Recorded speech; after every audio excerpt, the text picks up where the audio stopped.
Hello, I hope you're having yourself a great day.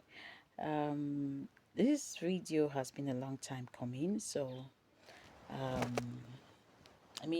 had this experience did I say many years ago, say 2022 or 2023 thereabout, and since then that burden has been in my spirit to share, and somehow I've been putting it off for years, and this is 2026, and that burden has been there. So I believe it's still timely and it will be useful to someone. Some years back, I was to resume at work. Then I was still on the afternoon shift. I was running late, and the area where I live in, it's more like a working class community where movement begins like seriously around 5 6 a.m. to about 8:30 9 a.m. It becomes a bit of a challenge to go out, especially if you're not mobile. It will remain like that till about 4 p.m. later in the day. So on this day, I was to resume at work. My shift was to commence by 3 p.m. So about 2 p.m., I wanted to leave home. My office, of course, is not close from my house. It's not far from my house, rather. I needed a bike. Omo, I stood outside. I stood for a very long time. And I wasn't getting a bike, no vehicle coming, nothing. So eventually I saw a tricycle. Is it tricycle or tricycle? Keke napep, yes, coming. So no, rather it was leaving a site close to adjacent my house. It was going out and it was empty. I thought it was a commercial one. I wanted to stop it, but something in my spirit was holding me back. But the desperate part of me pushed me to stop. When I got close, I realized it was not meant for passengers. The man actually came to drop materials for the work on that site. All the same, I climbed in. Immediately I climbed in, I regretted entering it because, oh Lord, I don't know if it was the tricycle that was conveying me or me conveying myself, because I literally held onto the irons because of the way it was jiggling, and the road was now all these stony roads where constructions are going on.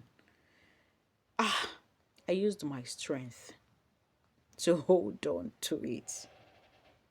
Eventually we came out, but right there when this was happening, as always, I learnt my lesson. First, I should have listened to the inner voice that said I shouldn't enter. And then,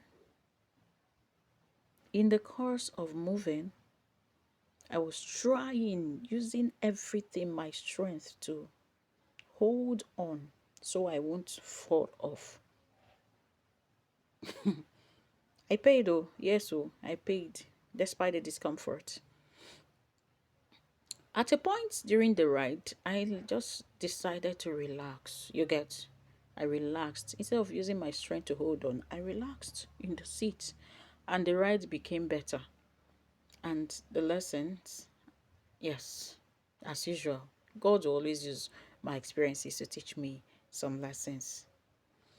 Now, sometimes we would want to do something deep within us. We know, Kai, this thing, no BM. God will like telling you, don't do this, don't do this. But out of desperation, we go ahead to do it. The way I stopped that keke napep. But he doesn't abandon you eventually, especially when you realize your mistake. Remember, he says in his word that he will never leave nor forsake us. So, if you find yourself in a challenge, especially one you brought upon yourself, Don't ever think that God has abandoned you, especially when you know you have realized your mistake. Ask Him for help because He will definitely help you out. So while sitting in that keke napep trying to hold on, sometimes we do that in our real lives. Hold on to the challenges, or like we are trying to sort things out by ourselves. We're using our human understanding and knowledge to make sure things are working. It is okay to not relax. But are you doing that with God's support? Or is God telling you to relax, let go, and depend on me? Yes. Is He telling you something like that and you're still holding on? Newsflash, please, let go. You've done all you know. Release it, hand it all over to Him. It says we should cast all our, the Bible says we should cast all our cares upon Him, for He cares for us. So when I eased myself back into the tricycle, what happened? The journey became easier, and somehow I started enjoying it eventually. That's what He desires from us. Let go. Don't try to help Him because your strength cannot carry you. No matter what, it is His grace. It is His grace that we need. And that's why we have to ease back, especially when we find ourselves in a situation where He has warned us about not to veer into. You find yourself in it because you didn't listen. He's still there for you. Like He says, okay, just hold on. Let me take you through this. Let me take you out of this. Don't try to help Him. Release, let it go. And watch Him change your story for good. I hope this inspires you. I hope this encourages you to totally depend on Him for that answer you've been waiting for. Bye.